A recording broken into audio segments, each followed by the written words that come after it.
सबका जय मसीह की।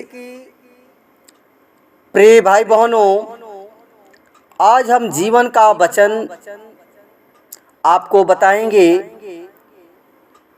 पहला यूहन्ना 1 अध्याय उसका 3 और 7 पद हम पढ़ेंगे। लिखा है कि जो कुछ हमने देखा और सुना है इसका समाचार तुम्हें भी देते हैं, इसलिए कि तुम भी हमारे साथ सहभागी हो और हमारी यह सहभागिता पिता के साथ और उसके पुत्र यीशु मसीह के साथ है। पर यदि जैसा वह ज्योति में है वैसे ही हम भी ज्योति में चलें तो एक दूसरे से सहभागिता रखते हैं और उसके पुत्र यीशु का लहू हमें सब पापों से शुद्ध करता है। आमीन। प्रिय भाई बहनों, ये परमेश्वर का वचन है जो प्रिय दास के द्वारा जैसा देखा जैसा सुना वो हमें समाचार बताता है और कहता है कि सहभागिता, एक दूसरे के साथ सहभागिता रखें। प्रियो, सहभागिता के लिए अंग्रेजी में बहुत अच्छा शब्द आया है। इसको इंग्लिश में बोलते हैं फेलोशिप, यानी एक दूसरे के साथ संगति रखने वाला। प्रिय भाई बहनों, इस पर आधारित एक कहानी है जो हमें याद आती है। एक बैंक मैनेजर थे जो बड़े ही प्रेमी स्वभाव के थे और वह अपने कार्यों में बड़े निपुण थे और वह अपने सभी बैंक कार्यकर्ताओं से मधुर वाणी, मधुर संगति रखते थे। उन्होंने देखा कि उसका चपरासी बड़ा ही सीधा साधा और ईमानदार व्यक्ति है और मैनेजर ने उससे कहा, क्या कहा? तुम मेरे साथ बैठकर वही काम करो, वही काम मुझसे सीखा करो जो मैं करता हूँ। प्रियो, चपरासी ने कहा, श्रीमान, मैं तो वित्तीय बातों के बारे में कुछ नहीं जानता हूँ। तो उसने कहा कि तुम इसकी चिंता मत करो, तुम्हें सिर्फ यह करना है कि तुम मेरे बगल में बैठकर और अपनी आंखों से कानों को खुला रख करके और हृदय को स्थिर रखकर मेरी बातों को और कामों को सीखो। प्रियो, ये बातें चपरासी को समझा देता है और उस चपरासी ने बुद्धिमान मैनेजर की संगति पाकर वही काम करने लगा और आरंभ कर दिया। प्रियो, जब वह काम करने लगा, उसके साथ बैठने लगा और देखने लगा, तो प्रियो वो धीरे धीरे वह एक सहायक मैनेजर का पद उसको मिल गया।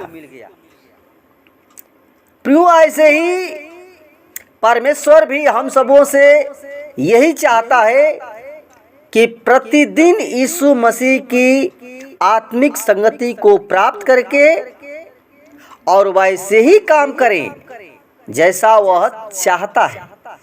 प्रियो, जैसे एक बस में, जहाज में, रेल में यात्रा करने वाले यात्रियों में आपसी संगति हो जाती है और इस संगति का आधार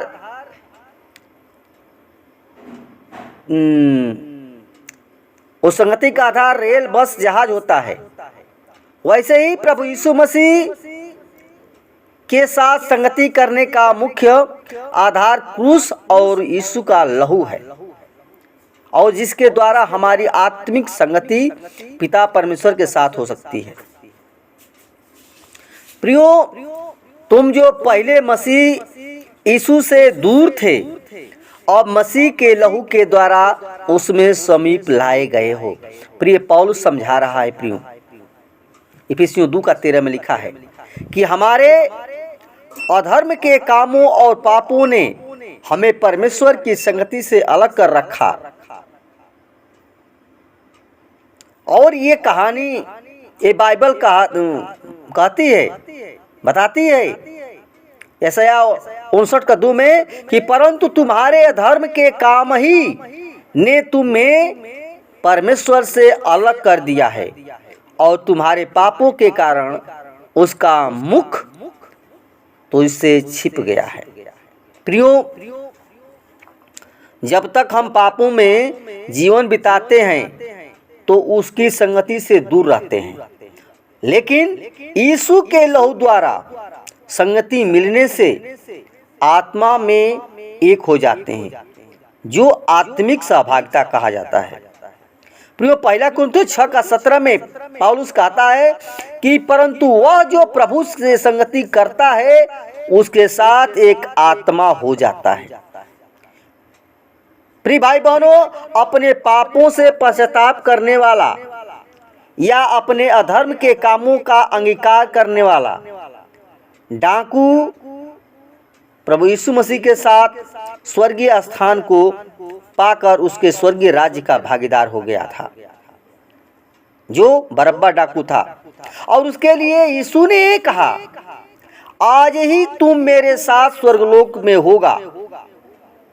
यदि आप लोग भी आत्मिक संगति पाकर प्रभु यीशु मसीह के उस लहू से पवित्र हो जाइए, तभी आप उसकी संगति के सहभागी हो सकते हैं।